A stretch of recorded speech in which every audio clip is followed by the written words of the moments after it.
Amen. Que le nom du Seigneur soit béni. Je commence ma prédication en vous partageant une réflexion. Organiser une conférence autour de deux mots dans les conditions que nous connaissons doit au minimum nous intriguer sur ces mots qui ont retenu notre attention. Ces mots qui causent notre rassemblement 2 jours durant lesquels, sur 5 sessions de 2 heures chacune, soit 10 heures au total, nous parlons de 2 mots. Quel intérêt avons-nous à réfléchir autant sur l'expression « après cela » quand en réalité nous sommes encore dans le « pendant cela ». Nous sommes encore confinés, mais nous parlons de ce qui va se passer après le confinement. Nous sommes encore dans une année difficile, mais nous disons ce qui va venir après les difficultés. Les mesures pourraient être durcies par le gouvernement, mais nous nous rassemblons et nous disons après cela. Les problèmes d'argent dans la vie de quelqu'un ne sont pas terminés. Il est dans le pendant le découvert, mais nous lui disons après le découvert. Cette maman est encore sur son lit d'hôpital, rongée par la maladie, mais nous lui proclamons après la maladie. Cet homme voit comment sa femme est en train de le quitter, et nous lui disons après cette situation difficile dans son couple. Cette chef d'entreprise est toujours en train de lutter pour ne pas déposer le bilan. Et plutôt que de lui expliquer comment vivre le pendant, nous préférons lui parler de l'après. Cependant, mes amis, même si le pendant nous concerne tellement, si nous ne parlons pas du pendant, ce n'est pas parce que nous aurions un penchant pour ce qui est déplaisant. C'est parce qu'il y a dans l'après un secret qui permet à celui qui est près de l'abandon de retrouver la motivation. Dis à ton voisin, il y a dans l'après un secret qui permet à celui qui est près de l'abandon de retrouver sa motivation. Pourquoi posons-nous la question de l'après cela? Mes amis, je veux vous faire réaliser ce matin que comprendre l'après cela est essentiel. Parce que lorsqu'on ne connaît pas, qu'on ne comprend pas ce que Dieu veut faire après, on peut devenir ennemi de Dieu sans le vouloir et sans le savoir. L'ignorance de l'après cela nous met rarement du bon côté de l'histoire. Ruben, Siméon, Lévi, Judas sont devenus les adversaires de leurs frères et lui ont fait la guerre parce qu'ils ignoraient le après cela de la vie de Joseph. Ils ont entendu le rêve de Joseph et ils se sont constitués en ennemis de leurs propres frères parce qu'ils ne comprenaient pas dans quelle direction Dieu était en train de le conduire. On peut faire la guerre aux hommes, mais pire encore, on peut faire la guerre à Dieu quand on ignore ce que Dieu veut faire. Colossiens chapitre 1 au verset 21 nous dit « Et vous, qui étiez autrefois ennemis par vos pensées. » Lorsqu'on ignore le après cela, on peut combattre ce que Dieu veut faire dans sa pensée. Lorsqu'on n'a pas conscience qu'il y a un projet derrière les choses que l'on vit, on peut s'enfermer dans un mode de réflexion qui ne participe pas à l'accomplissement du plan de Dieu. Romains chapitre 10 au verset 2 nous livre la déclaration de Paul au sujet de ceux qui sont ses frères dans la chair. Il dit, je leur rends le témoignage qu'ils ont du zèle pour Dieu, mais sans intelligence. Ils ont du zèle, ils ont de la passion, ils ont de l'énergie à revendre, ils sont dynamiques dans ce qu'ils font, mais ce qui leur manque, c'est l'intelligence ou la compréhension. Mes amis, il y a peu de personnes qui sont aussi dangereuses que les gens qui sont zélés, mais qui n'ont pas l'intelligence de ce qui se passe. Ils sont motivés et passionnés dans certaines causes, mais ils ne comprennent pas les tenants et les aboutissants des causes qu'ils défendent. Les élections américaines ont fait ressortir et rejaillir une scission dans le corps de Christ, où vous avez des gens qui se sont positionnés pour l'un et d'autres qui se sont positionnés pour l'autre. Mais ce qui m'inquiète, ce sont les motivations des deux camps. Pour des raisons humanistes, certains ont rejeté quelqu'un qui s'est mobilisé pour que les impôts américains ne financent plus les avortements. Pour des motivations humanistes, on a rejeté dans le corps de Christ quelqu'un qui prenait publiquement position pour dire que la personne la plus célèbre du monde, c'est Jésus-Christ. Est-ce que les chrétiens ne devraient pas se rassembler pour entendre quelqu'un, président de la plus grande puissance mondiale, dire que Jésus est le boss des boss? Est-ce que ça ne devrait pas rassembler unanimement les croyants? Mais ce n'est pas le cas. Parce qu'il y a des gens qui sont zélés, mais qui ne comprennent pas exactement dans quelle direction Dieu est en train d'aller. C'est pour cette raison que s'interroger sur le après cela est primordial. Tu peux gaspiller ton destin parce que tu n'as pas posé la question du après cela. Tu peux devenir un ennemi dans ta famille de celui qui va relever la tête de ta famille parce que tu n'as pas compris le après cela. La seule chose que tu sais lui dire, c'est moi je suis ton aîné. Les gens se positionnent comme Eliab pour dire à David, je sais l'orgueil qu'il y a dans ton cœur. Mais s'ils ne comprennent pas que David a un destin royal, et bien aimé, si tu es le frère du roi, mais ta vie change. La question, ce n'est pas de savoir es-tu zélé ou passionné ou motivé. C'est est-ce que tu comprends dans quelle cause tu dois investir ton zèle et ta passion. Le prophète parlait tout à l'heure de quelques personnes qui ont vécu le après cela. Pensons un peu à l'apôtre Paul. Acte 9 au verset 1 nous dit, cependant Saul, respirant encore la menace et le meurtre contre les disciples du Seigneur, se rendit chez le souverain sacrificateur. Paul respirait, dis avec moi respirait, la menace et le meurtre. Ses inspirations et ses expirations tournaient autour d'un seul objectif. Comment tuer les chrétiens? Il se levait le matin en se demandant comment tuer le maximum de chrétiens. Il se couchait le soir en disant comment tuer le maximum de chrétiens. Paul allait à la synagogue et priait Dieu en demandant à Dieu de lui donner la force de tuer le maximum de chrétiens. Il levait les mains vers le ciel en louant Dieu, en l'adorant, en disant investis-moi du pouvoir de tuer le maximum de chrétiens. Il était passionné et zélé, mais il n'avait pas l'intelligence de ce que Dieu était en train de faire et il était en train de combattre Dieu.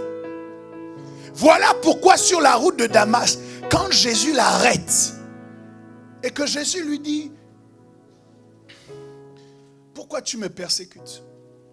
Paul lui dit, mais qui es-tu, Seigneur, pour que je te persécute?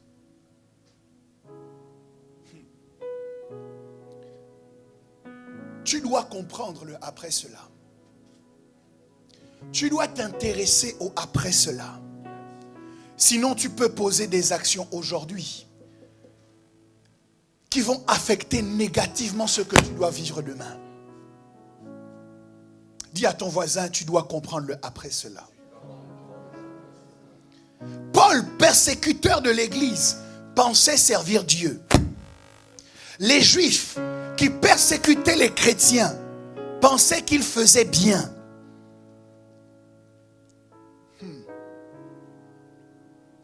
Il y a des gens qui ont vécu une vie compliquée. Rahab était prostituée. Mais heureusement que Rahab a connu un après cela. Et heureusement que tout le monde autour de Rahab ne s'est pas intéressé au métier de rappeler systématiquement à Rahab qu'en fait, elle n'était qu'une prostituée. Heureusement que Rahab a pu connaître un après cela. La prostitution n'était pas la fin ou la conclusion de son histoire sur la terre. Dieu avait d'autres projets pour elle. Mais pour ça, elle devait accepter le après cela. Certes, il y a une personne que vous connaissez qui est passée par la drogue. Mais après cette période de drogue, Dieu a un projet pour elle. Cette saison de drogue n'est pas la conclusion de son histoire sur la terre. Et si vous ne la regardez qu'à travers les seringues qu'elle a introduites dans son bras, vous n'allez pas voir le après cela merveilleux que Dieu a en projet pour elle. Est-ce que les chrétiens ont entendu parler de Nicky Cruz? Est-ce que les chrétiens ont entendu parler de ces anciens drogués, de ces chefs de gang que Dieu a gagnés et que Dieu a réutilisés pour changer les nations? Si nous avions entendu parler de ces gens, notre regard sur eux changerait. Nous aurions un regard beaucoup plus large, un cœur beaucoup plus ouvert pour accepter les gens, non pas sur la base de ce qu'ils ont fait, mais sur la base de ce que Dieu va faire à travers chacun d'entre eux. Cela est possible grâce au après cela. Quelqu'un dit avec moi après cela. Je voudrais que tu cries avec moi après cela. Il y a un après ta vie de péché. Il y a un après tes échecs passés. Il y a un après les abandons. Il y a un après les larmes. Il y a un après les pleurs. Il y a un après cela.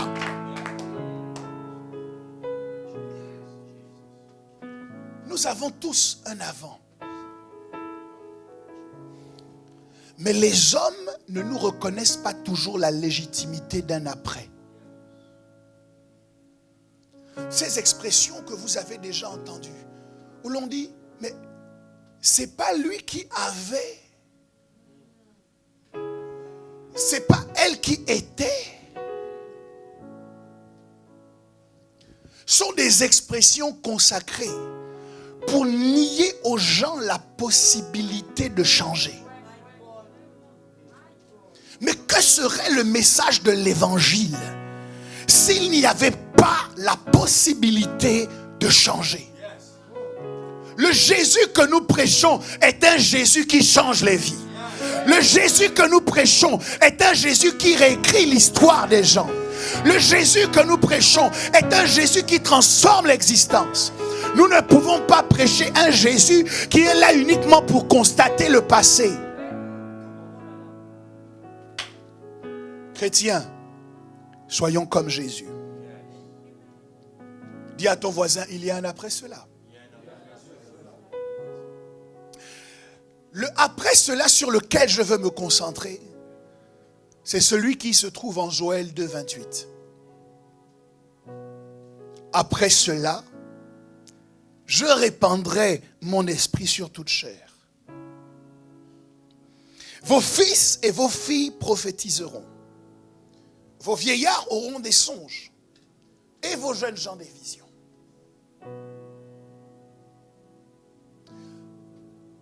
Lorsqu'il va descendre de la chambre haute, après que le Saint-Esprit soit descendu sur lui et sur tous ceux qui étaient avec lui. Le premier texte de base de la première prédication de l'histoire de l'Église que Pierre va utiliser, c'est Joël 2,28. Si vous remontez dans l'histoire des prédications, le premier texte de base, c'est Joël 2,28.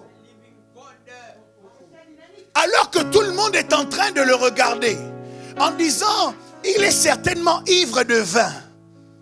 Pierre dit non, nous ne sommes pas ivres de vin, mais ce que vous voyez me conduit à vous prêcher un message. Et mon texte de base pour vous prêcher ce message se trouve dans Joël 2,28. C'est ici la concrétisation de ce qui a été dit par les prophètes. Et là, l'apôtre Pierre fait quelque chose qui n'est pas très académique. C'est qu'il va citer un texte, mais il va le citer de façon imparfaite. Joël 2,28 dit, après cela, je répandrai de mon esprit sur toute chair. Vos fils et vos filles prophétiseront, vos vieillards auront des songes et vos jeunes gens des visions. En Acte 2,17, Pierre dit, dans les derniers jours, dit Dieu. Qui lui a dit que c'était dans les derniers jours? Il reprend un texte de l'Ancienne Alliance et il ne fait pas comme Jésus qui est rentré dans la synagogue et qui a lu textuellement le livre du prophète Ésaïe, mais il répète ce que Joël a dit en ajoutant sa version. Là où Joël s'est arrêté en disant après cela, Pierre ajoute dans les derniers temps. Parce que Pierre est en train de reprendre un texte que le prophète Joël a prophétisé des siècles avant lui. Mais Pierre part du principe que Joël n'avait pas la même révélation que lui. Pierre est en train de corriger Joël, en train de dire, toi tu as dit après cela. Mais ayant vu Jésus, ayant marché avec Jésus, je peux dire avec plus de précision que ce que tu as vu, c'est quelque chose qui concerne les derniers jours. Joël, tu es prophète, c'est bien. Mais toi, tu as prévu quelque chose. Sauf que moi, j'ai vu quelque chose. Et il y a une différence entre celui qui a prévu et celui qui a vu.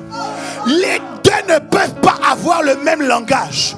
Celui qui a prévu et celui qui a vu ne peuvent pas parler de la même manière. Écoute, si tu as vu, même quand tu te bases sur ce qu'ont dit ceux qui ont prévu, ton langage doit apporter quelque chose de nouveau, parce qu'à la différence des uns et des autres, toi, tu as vu.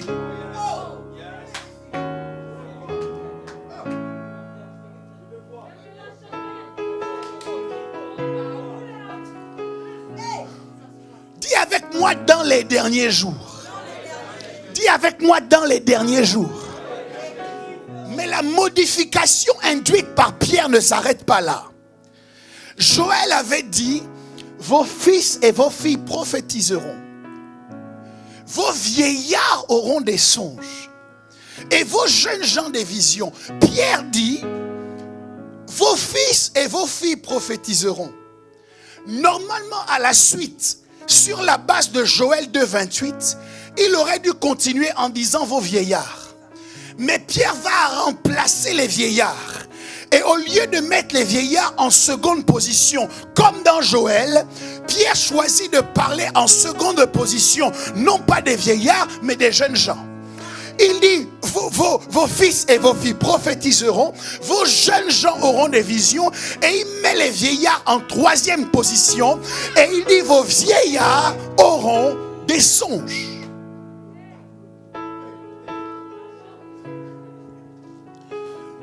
Alors je pense que la façon dont Pierre redonne ce texte n'est pas due au hasard. Parce que si vous avez un doute sur le comportement de Pierre, lorsque Paul va le reprendre en le traitant d'hypocrite, en disant qu'à ce moment, Pierre a été peut-être un peu charnel, vous n'aurez jamais de Pierre aussi spirituel que celui qui est en train de parler là. Il descend tout droit de la chambre haute. Le Saint-Esprit vient fraîchement de tomber sur lui. Donc quand il parle, il ne parle pas de lui, car ce n'est pas par une volonté d'homme qu'une prophétie est apportée, mais c'est poussé par le Saint-Esprit que des hommes ont parlé de la part de Dieu. Donc le Saint-Esprit en Pierre le conduit à changer le positionnement des générations.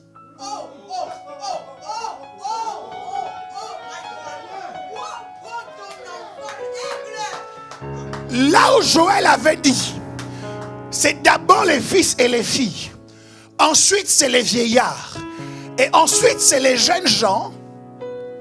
Pierre dit, c'est d'abord les fils et les filles, ensuite c'est les jeunes gens, et ensuite ce sont les vieillards. Bon, nous pouvons prendre place s'il vous plaît.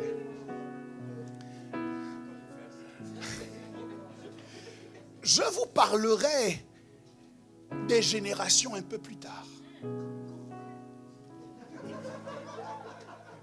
Mais Pierre et Joël sont d'accord sur le fait qu'il y a 3 verbes qui expliquent quelle activité nous devons avoir après cela.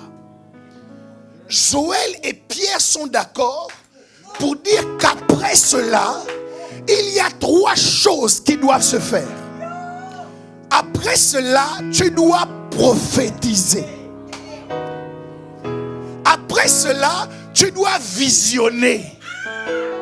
Après cela, tu dois songer.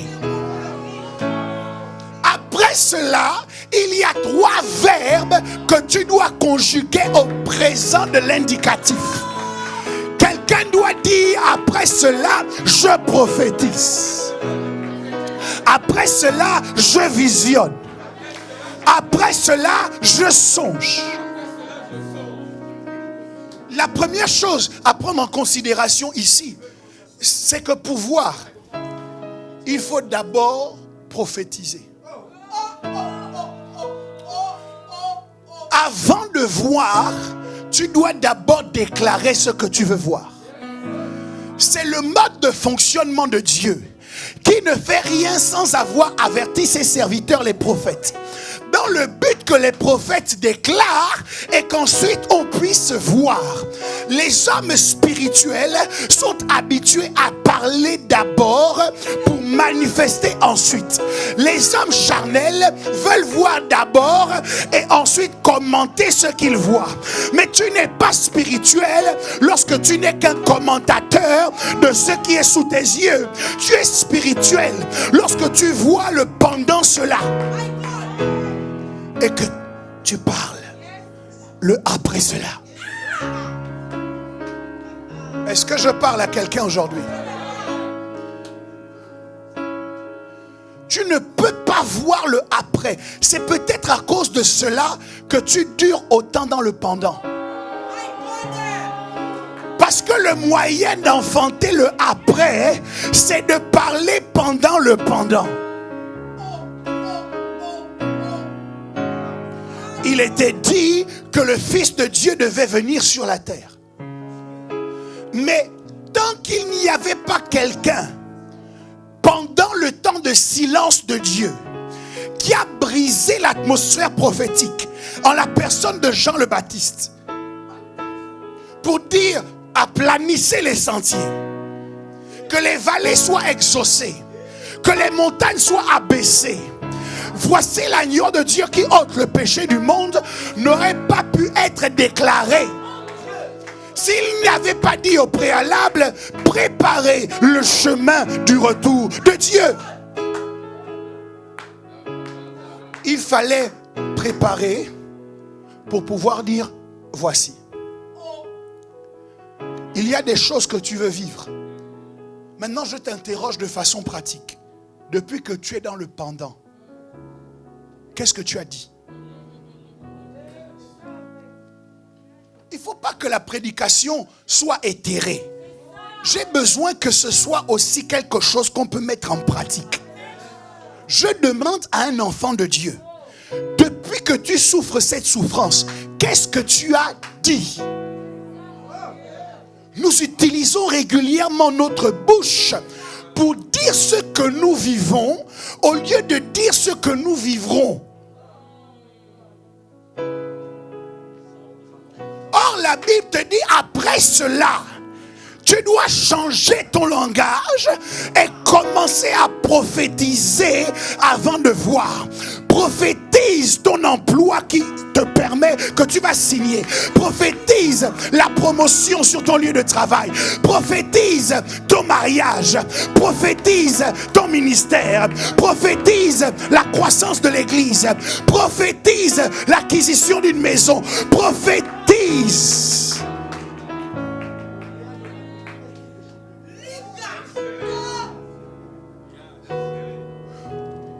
Moi, je suis surpris que Dieu choisisse de répandre son esprit sur toute chair.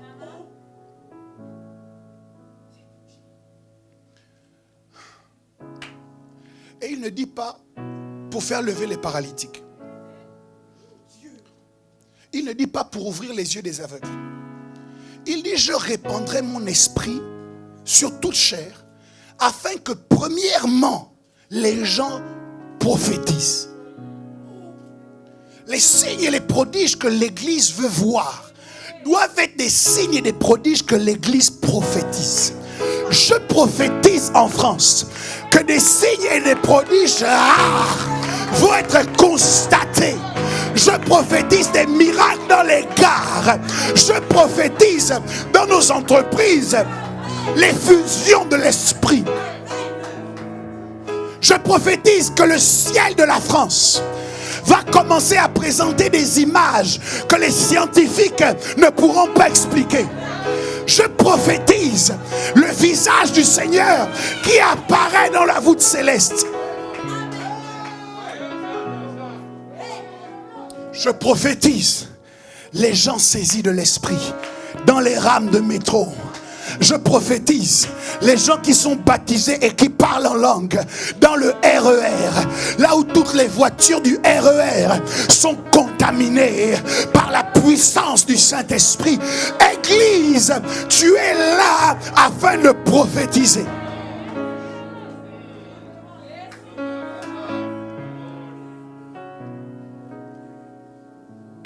Prophétise, vois et songe. Tu dois parler ce que tu veux vivre. Tu dois parler pour ne plus vivre ce que tu vis. Tu dois parler pour faire connaître ta préférence. Tu dois parler pour modifier ton existence. Essaye de te rappeler la dernière fois que tu as parlé sur ta vie. La dernière fois que tu as déclaré des choses sur ta vie. Le pasteur Papicho nous disait, bénir, c'est dire les bonnes choses.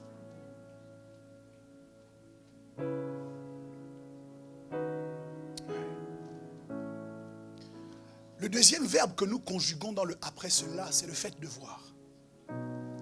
Dis avec moi, je dois voir. Ça me fait penser à cet échange que Jésus a avec ses contradicteurs de l'époque, où il leur parle de liberté. Et qu'on lui rétorque, mais nous n'avons pas besoin d'être libres, parce que nous sommes des enfants d'Abraham. Nous n'avons jamais été esclaves de personne. Quelqu'un, en s'inspirant de cette façon de parler, pourrait me dire, mais pasteur, nous n'avons jamais été aveugles. Aujourd'hui, clairement, nous voyons. Certains peut-être ont besoin de lunettes, mais d'autres n'en voient pas l'utilité parce que nous voyons. Mais si l'Esprit de Dieu descend du ciel et est répandu sur toute chair pour nous donner la capacité de voir, c'est parce que nous voyons sans voir. C'est parce que nos yeux sont ouverts. mais que nous ne voyons pas ce que nous devrions voir. Et la manifestation du Saint-Esprit va justement dans le sens de nous permettre de voir ce qui nous entoure avec ce que j'appelle les yeux de la révélation. Dans le après cela, nous devons voir avec les yeux de la révélation. Il y a une révélation de Dieu pour ton travail. Tu dois voir ton travail avec les yeux de la révélation. Combien de gens voient leur travail? Vous savez que le mot travail vient d'une racine latine qui signifie instrument de torture. Combien de gens vivent leur travail comme un instrument de torture? Je souffre d'aller au travail, trabarum, l'instrument de torture. Je souffre d'aller au travail. Je souffre de devoir me lever le matin. Je souffre de devoir travailler pour ce patron qui est, qui est difficile à vivre, qui est irascible. Le travail pour moi est une souffrance. D'ailleurs, la seule chose à laquelle j'aspire, c'est le plein temps.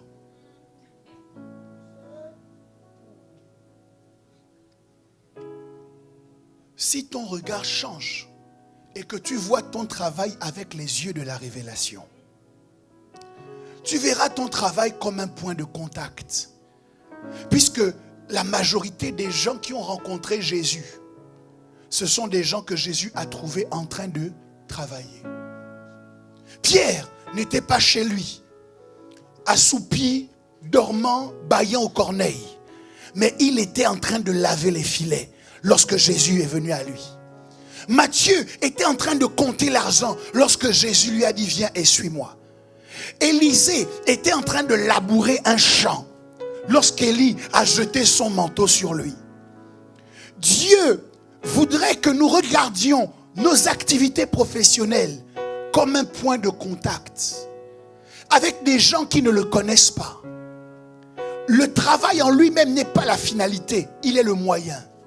C'est l'outil par lequel Dieu passe pour nous introduire dans le domaine de la comptabilité, pour nous introduire chez les avocats, pour nous introduire chez les médecins, pour nous introduire chez les scientifiques de ce monde. Le travail est un outil entre les mains de Dieu. Quand tu vois ton travail avec les yeux de la révélation, tu ne le vis plus en souffrance. Mais tu te dis, allons gagner des âmes. Allons manifester la gloire de Dieu. Allons faire savoir aux gens qu'il y a encore des chrétiens authentiques qui existent. Allons leur faire réaliser qu'il y a encore des gens bienveillants, des gens qui manifestent un amour désintéressé. Tu dois voir ton travail avec les yeux de la révélation. Combien de conjoints ne voient plus leur mariage avec les yeux de la révélation? Vous n'y voyez que ce qui ne marche pas. Vous n'y voyez que les problèmes. Vous n'y voyez que la mauvaise communication, la mésentente, que les choses que vous voudriez et que vous n'obtenez pas de votre conjoint. Mais Dieu dit, après cela, l'Esprit est répandu sur toi pour que tu vois différemment. Que tu vois ton mari différemment. Que tu vois ta femme différemment. Ton mariage doit être vu avec les yeux de la révélation. En vérité, tout ce qui existe autour de nous doit être vu différemment. Et puis, le troisième verbe, c'est le fait de songer.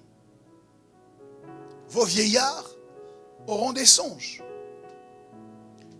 Tu as prophétisé, tu as visionné.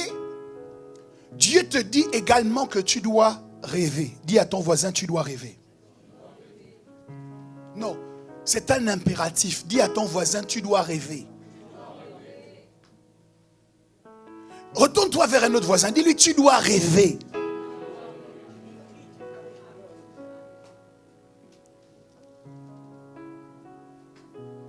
Bien. Ce que j'apprécie avec le mot qui est utilisé dans nos traductions, le verbe songer. Le verbe songer a une double acception. On parle de songer pour parler de faire des songes. Et on parle également de songer pour parler de réfléchir profondément. Quand on dit je songe à quelque chose, ça veut dire je réfléchis à quelque chose. Donc Dieu est en train de dire, vos vieillards non seulement feront des rêves, mais pas des rêves irréfléchis, des rêves réfléchis. Je parle d'une dimension où les rêves ne s'imposent plus à toi, mais où tu t'imposes aux rêves. Tu es en train de vivre un rêve et il y a quelque chose qui se passe qui ne t'arrange pas. Laisse-moi te dire que songer, ça veut aussi dire réfléchir. Donc tu peux réfléchir dans ton rêve en disant je ne suis pas en accord avec ce que le grand-père dans ma famille est en train de me dire dans ce rêve. Alors je choisis de réfléchir et ma Bible m'enseigne que celui qui réfléchit aux choses trouve le bonheur. Donc tu es en capacité de t'imposer dans tes rêves. Parce que songer, c'est songer.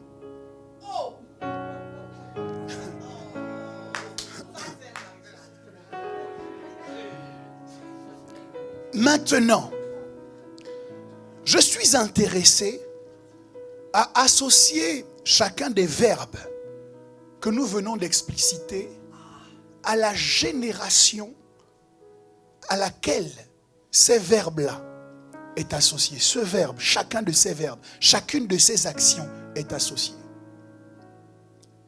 La Bible dit que les fils et les filles prophétisent.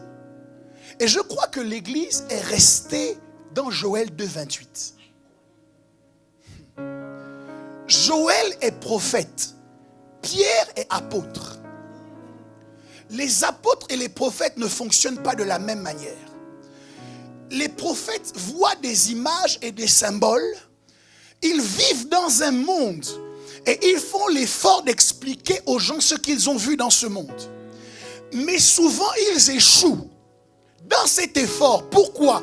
Parce que ce qu'ils vont expliquer au monde qui les entoure, le monde ne peut pas comprendre. Allez chercher à comprendre Apocalypse. Jean n'est pas en train de parler dans une dimension apostolique. Il parle dans une dimension prophétique. Il a écrit, il a décrit. Mais quand tu lis, tu n'as rien compris. Ça veut dire que Joël est en train d'expliquer quelque chose qui est vrai, mais que vous pouvez difficilement appréhender. L'apostolique est différent. Parce que l'apôtre travaille à structurer les choses. Lorsque Pierre lit Joël, Pierre identifie que dans Joël, il y a un problème de structuration. Ma Bible me dit que Dieu a premièrement donné les apôtres, secondement les prophètes. Donc lorsque Pierre lit Joël, Pierre considère que Joël en tant que prophète a parlé prophétiquement. Moi en tant qu'apôtre, je dois parler apostolitiquement. Je dois structurer ce que Joël a dit. Le problème de structure que j'identifie dans ce que Joël a dit, c'est qu'il a mis les fils et les filles. Ensuite il a mis les vieillards. Ensuite il a mis les jeunes gens. Mais par l'onction apostolique, je viens établir qu'au départ, ce sont les fils et les filles. Ensuite, ce sont les jeunes gens. Et ensuite, ce sont les vieillards. Pourquoi c'est essentiel? Parce que l'Ecclésiaste nous dit, si tu es fatigué, lorsque tu marches avec des gens qui sont à pied, comment vas-tu pouvoir rivaliser avec les gens qui sont à cheval? Il est en train de prendre une image qui correspond au monde de l'armée. Dans une armée, il y a différents corps de métier. Il y a des combattants qui sont à pied. Et il y a des combattants qui sont des cavaliers qui sont à cheval. Le problème avec ce que Joël fait, c'est qu'il parle d'une armée de Dieu que Dieu va lever par l'effusion de son esprit, mais il mélange les différents corps de métier de l'armée. C'est dangereux parce que stratégiquement, si vous envoyez le corps d'élite dans des missions pour lesquelles il n'est pas formé, le corps d'élite va échouer. Vous avez besoin que l'armée soit correctement structurée pour être sûr que vous allez adopter la bonne stratégie et que vous allez remporter la victoire. Donc Pierre restructure le discours de Joël parce que ce dont il est question ici, c'est de l'armée que Dieu est en train de lever dans les derniers jours. Et dans les derniers jours, on ne peut pas se tromper sur la stratégie à adopter pour obtenir la victoire. Premier corps de métier. Sur tes murs, Jérusalem, j'ai posté des gardes qui ne se tairont ni le jour, ni la nuit, mais qui rappelleront sans cesse ton souvenir devant moi. Des gardes qui gardent le jour et qui gardent la nuit. Mes amis, je veux vous dire que ça ne peut en aucun cas être exactement les mêmes gardes. Jacob dit à Laban, je t'ai servi pendant toutes ces années. Tu m'as demandé la brebis qu'on prenait le jour et la brebis qu'on prenait la nuit. Ça veut dire que Jacob était dans une disposition où il a essayé de garder le troupeau le jour et de garder le troupeau la nuit. Mais il a lamentablement échoué parce que le jour, il y a des brebis qui disparaissaient. La nuit, il y a des brebis qui disparaissaient. Dieu est au courant que les mêmes soldats ne peuvent pas garder le jour et la nuit en permanence, sinon ils vont se fatiguer et des brebis vont disparaître et des dégâts vont être causés. Pour que l'armée fonctionne bien, il doit y avoir des gens qui veillent le jour et des gens qui veillent la nuit. Et Joël dit, vos fils et vos filles prophétiseront. Pour prophétiser, tu dois être éveillé. Et tu dois pouvoir proclamer. Vos jeunes gens auront des visions. Pour avoir des visions, tu dois être éveillé. Mais il précise que la dernière catégorie, les vieillards, auront des songes. Dans l'armée que Dieu est en train de constituer dans le après cela, il y a une dimension diurne qui est liée au jour. Et il y a une dimension nocturne qui est liée à la nuit. Dieu a divisé son armée en deux catégories. L'armée de ceux qui travaillent le jour et l'armée de ceux qui travaillent la nuit. Je sais, parce que moi, longtemps, j'ai prêché ce message en mettant l'accent sur la force de la jeunesse. Jeunes gens, je vous aime parce que vous êtes forts. La parole de Dieu demeure en vous et vous avez vaincu le malin. Et j'ai souvent prêché en disant effectivement que nous sommes des jeunes, que nous avons la force, que nous avons la victoire. J'avais l'impression que ce texte mettait les vieillards au placard.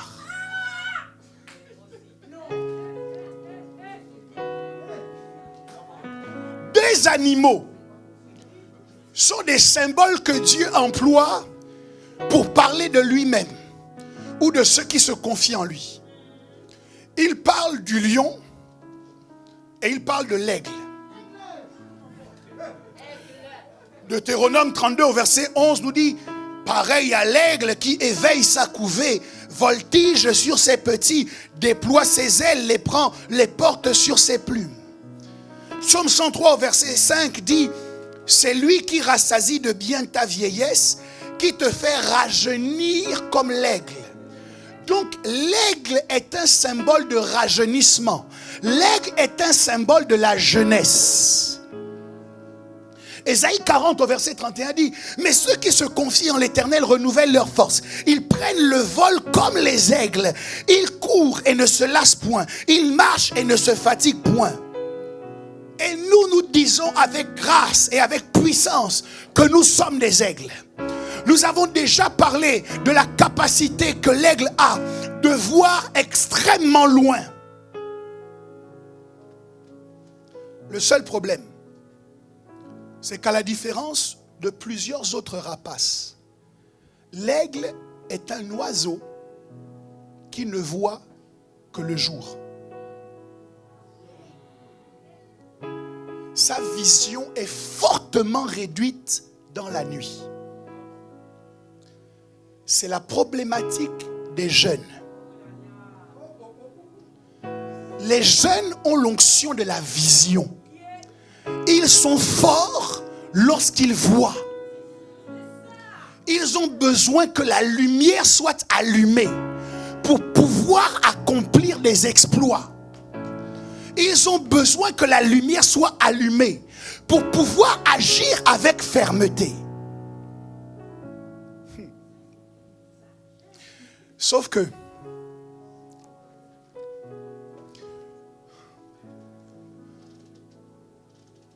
lorsque la lumière est éteinte, l'aigle ne peut plus chasser.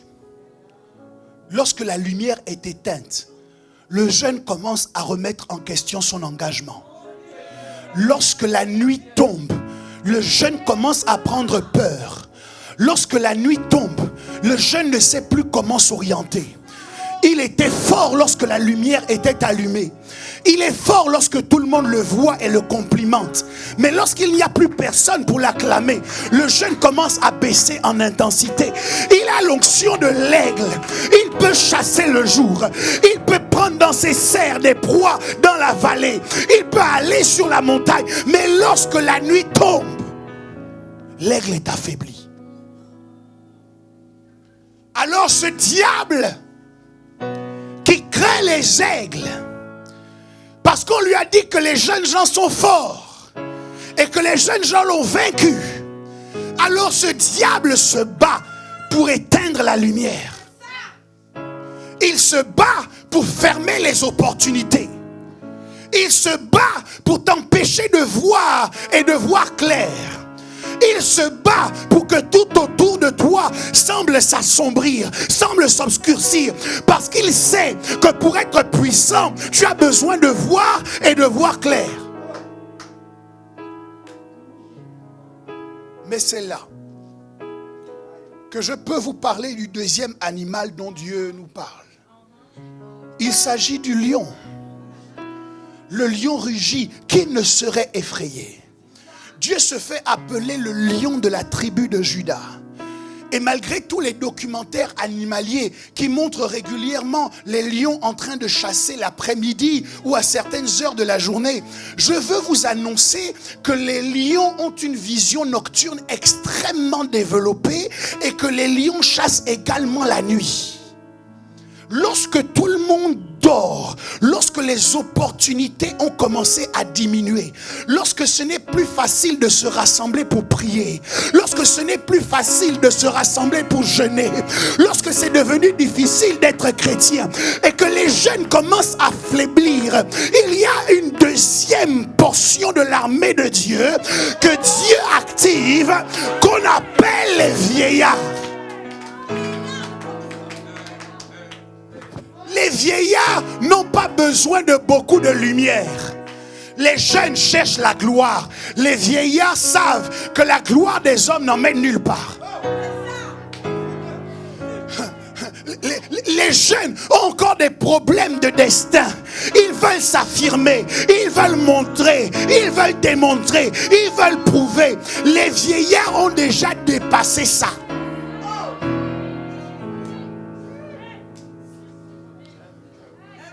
Et lorsque la nuit est en train de tomber, Dieu active les lions. Dieu active les vieillards. Eux, ils viennent pour faire des songes.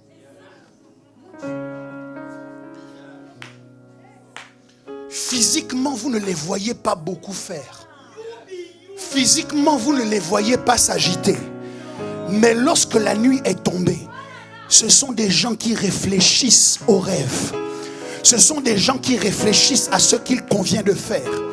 Ce sont des gens qui dorment, mais dont le sommeil n'est pas inutile. Mais leur sommeil est un événement dans le monde des esprits.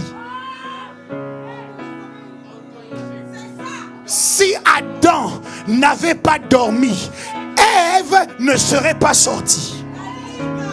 Lorsque Jésus se réveille dans la barque et qu'il menace la tempête, c'est peut-être parce que dans son rêve, il a déjà pris le dessus spirituellement sur la tempête. Lorsqu'on va chercher Jonas et qu'on lui demande mais pourquoi tu ne pries pas, Jonas est en train de dormir au fond du bateau parce qu'il est en train d'analyser l'origine de cette tempête. C'est pourquoi il peut expliquer: vous allez jeter tout ce que vous voulez, la tempête ne va pas se calmer parce qu'en dormant j'ai réussi à déterminer que c'est moi qui attire sur vous cette tempête.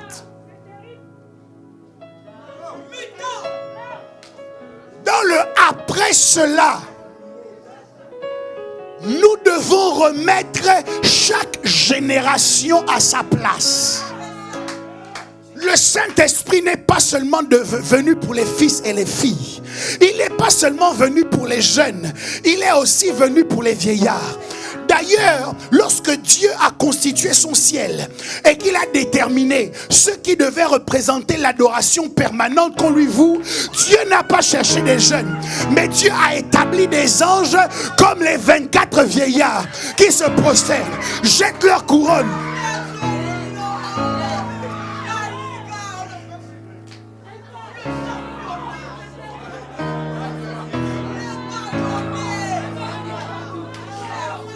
Après les attentats du 11 septembre, George W. Bush a dit: nous allons chercher le terroriste qui est à l'origine de ces attentats et nous allons le traquer et nous allons le trouver. Il a mobilisé l'armée américaine et rien n'a été fait. Son mandat s'est achevé, il est parti. Barack Obama est arrivé et un jour on le voit apparaître à la télévision pour dire: désormais, justice est faite. Il venait d'annoncer qu'un corps d'élite avait été mobilisé pour aller atteindre Ben Laden là où il se cachait. Est-ce que vous savez à quelle période de la journée cette mission s'est menée? C'était la nuit. Les forces d'élite, les forces spéciales sont justement formés pour pouvoir se déployer la nuit. Chrétiens, la nuit est tombée. Chrétiens, la frayeur est arrivée. Maintenant, les gens ont peur. Les gens ne savent plus comment s'organiser. Ils ne savent pas s'ils vont garder leur travail. Ils ne savent pas s'ils vont garder leur mariage. Ils ne savent pas comment la vie sera demain. Mais il y a un corps d'élite que Dieu est en train de lever. Ils ont ce qu'on appelle la visée nocturne. Ils ont besoin d'un peu de lumière, pas de beaucoup. Un peu de lumière est suffisant pour qu'ils sachent s'orienter et dire quels sont les actes à poser pour mettre le diable en déroute.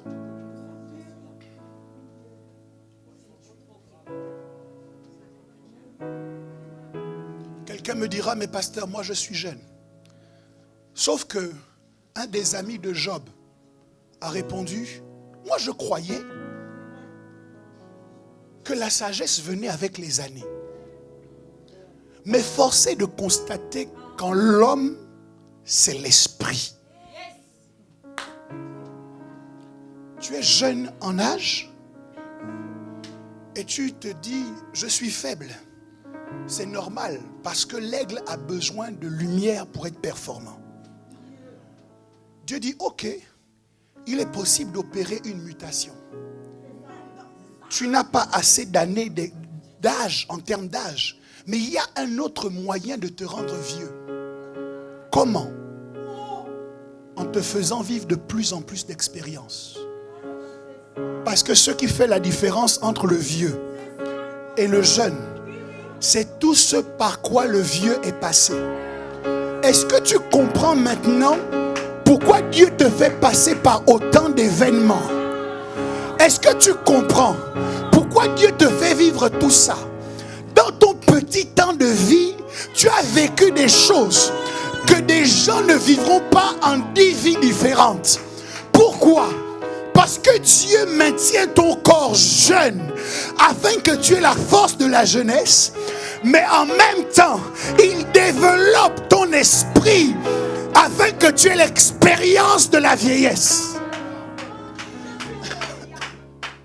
De sorte qu'il te soit possible, en plein jour, d'être efficace, parce que tu déploies tes ailes comme l'aigle. Mais qu'il te soit aussi possible, lorsque les lumières sont éteintes, lorsqu'on te ferme les portes, lorsqu'on décide de te bloquer à tous les niveaux, lorsque la lumière baisse, qu'il te soit aussi possible de shifter de l'onction de l'aigle à l'onction du lion et de rugir en plein milieu de la nuit et de dire: je continuerai à produire des résultats même si la lumière s'est baissée. Je continuerai à organiser cette conférence même si le confinement a été décrété. Je continuerai à opérer des miracles même si on ne peut plus se rassembler. Je continuerai à gagner des âmes même si on ne me permet pas de me déplacer librement. Pourquoi? Parce qu'il m'est possible de fonctionner comme un lion. Mes amis, le temps est venu pour ceux qui sentent une baisse de luminosité d'activer votre visée nocturne. Le temps est venu pour ceux qui combattaient seulement en journée de rentrer dans le corps d'élite qui combat la nuit. Le temps est venu d'accepter que certains domaines de vos vies soient mis en sommeil pour remporter des victoires extraordinaires dans le surnaturel. Descartes disait: je pense, donc je suis. Laissez-moi vous dire, je songe, donc je suis. Que Dieu vous bénisse.